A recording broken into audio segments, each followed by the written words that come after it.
Sesuk aja lali lho, Mbok. Aku masakno makanan kesenanganku, jangan blonceng. Apa kowe? Ganti, aku yo pengen ngomong. Kene Pak yo. Aku sesuk lho masakno jangan blonceng, Mbok. Gendeng apa piye?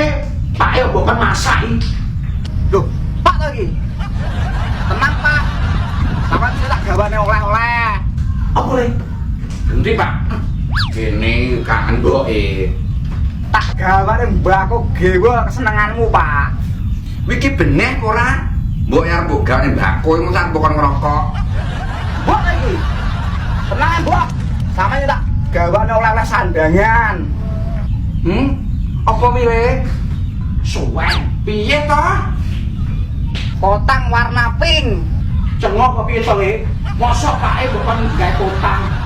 Duh. Panas to iki. Tenang, Pak. Sampe tak gawe oleh-oleh nang sesuk. Apa? Aja suwi-suwi. Kene yo kangen. Tak tukokne blangkon. Apa blangkon? Pancen anak gendeng kowe. Mbok arep kon gedangkon. Loh, mbok neh to iki. Bah, ketang kok Pak Mbok, Pak Mbok, Pak Mbok kok bingung dhewe aku. Sesuk tak kowoprok lho HP-ku ki ngono. Lho Pak nesu lho anakmu HP-ne keprok lah. Lha nyapa dikeprok? Ya kowe iki tok nek wong telepon ngerayah ae. Aku dhewe ngomong tutuk ya mbok saut ae. Wong lanang mboyo ngalah. Penggang arep metingkring barang mau ngalah. Meting piye? Ngono kuwi lek tak ewangi genjot biang terus apa dadi bayi mbok piye kok. Lah nek genjot ngomong gitu nek eram. Lah aku sing meteng nggih mbok sak suwine lho, ora sambat. Kowe roh lumrahe wong meteng ae pirang-pirang. Songono. Blondongmu tutuk gula aku nggih mbok pirang-pirang masamu. Pirang-pirang. Karo tengah tahun kuwi, mendeh-mendeh. Kowe wong lanang kaya ngene nang sambat eram. Wes. Patra wong lanang ora tau enek gendereng ning ngarepe wong wedok. Allah. Enek wong ngangeni anak ngurusu ya iki. Wes ndangane kopi susu kono lho aku.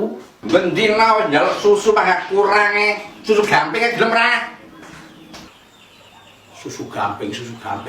Yo sosor dhewe kono ben mlonyoh cangkemmu kuwi.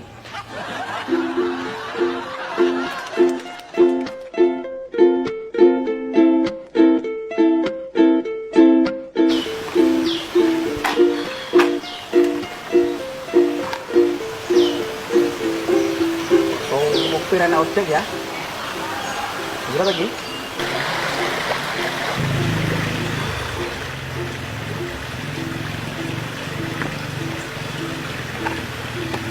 Apa enak tak ngenter kali ae piye ya? Mane eman Mas Duting bayar ojek.